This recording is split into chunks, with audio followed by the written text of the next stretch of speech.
It is estimated most human beings only use 10% of their brain's capacity.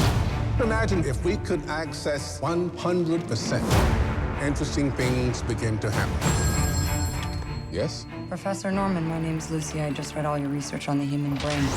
It's a little rudimentary, but you're on the right track. Thank you.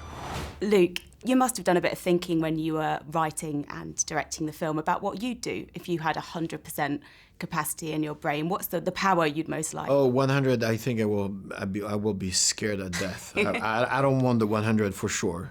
I would love maybe like 15, 20, that will be fine, will be cool.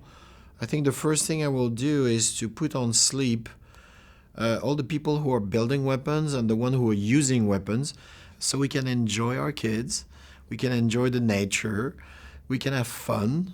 World peace, it sounds like quite a good call to me. Not to kill them, not to punish them, just go to sleep. I have access to 28% of my cerebral capacity. I can feel every living thing. Since when did you start writing Chinese? Since an hour ago. What happens when she reaches 100%? I have no idea. In your history of filmmaking, you've got a really long line of feisty female heroines.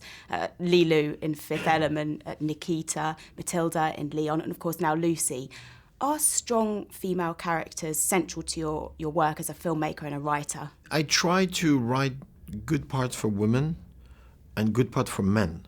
And most of the time the people put the finger on the female parts, but that's not my fault. It's because most of the people in the 70s and 80s, it was just about the man. So now when you have good parts for women and good parts for men, we are suddenly amazed by the parts for the women. But, you know, Léon is about Léon. You know, there's Matilda, but there's Léon. It's true that we always say that the women's are the weak sex and the men's are the strong sex. So, and I'm interested by the opposite.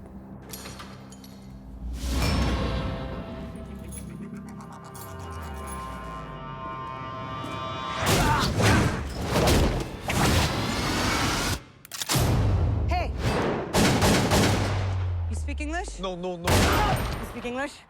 Yes. Lucy, she starts off kind of your average girl next door, doesn't she? She's a bit of a party girl. She's an average girl minus 10. Yeah, exactly. And then she suddenly jumps right up to being, you know, a superhuman. Why Scarlett Johansson for the part? You know, there's this image of glamour and cover of magazines. It's a part of her, but her real personality is, when you met her the first time, she's on time. She's no makeup, no entourage.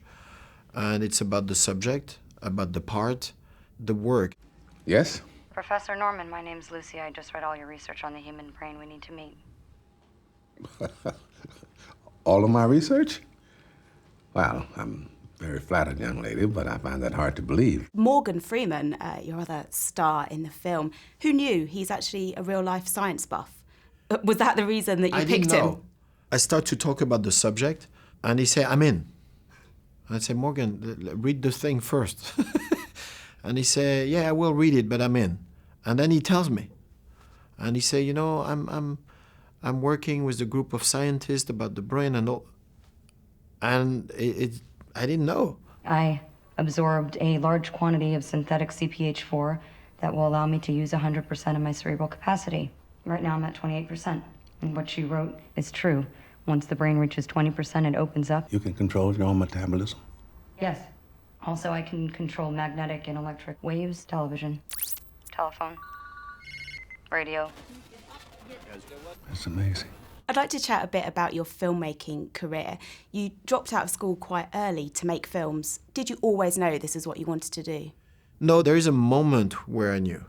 There's the first time I went to a set and I see the cable and I see the rail and I see the boom, and the actors and the directors, and I fall in love. And I said, that's where I want to live. I want to live here on the set. And I'm still in love. I'm gonna drive. Hey. No. This is a police car. You can't. No, this is not possible, lady. This is a police car. Okay. Now, I've also heard that you're really hands-on as a director, you know, whether it's touching up Scarlett's makeup or adding some more blood onto an extra. Is that central to the way you work? Like you said, you know, you're in love with it, you live it. I'm in. I have the camera, I grab the actor, I put it back, I cut him in the middle, I speak during the take.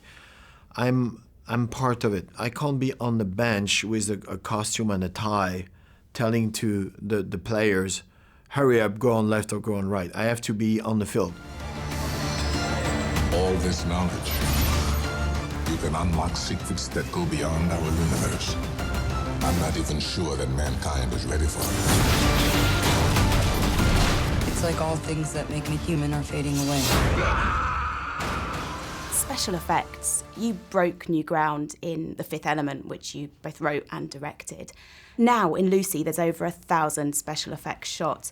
Would you say that the leaps that we've made in technology have really allowed you to explore new worlds and tell new stories? We are now at the maximum. You can do everything you want today. And the limit is the imagination. And it's a good news because the power is going to be giving back to the people who get imagination. You can basically have a shark flying over New York and attacking people, you know? So if you can do that, you can really do anything you want.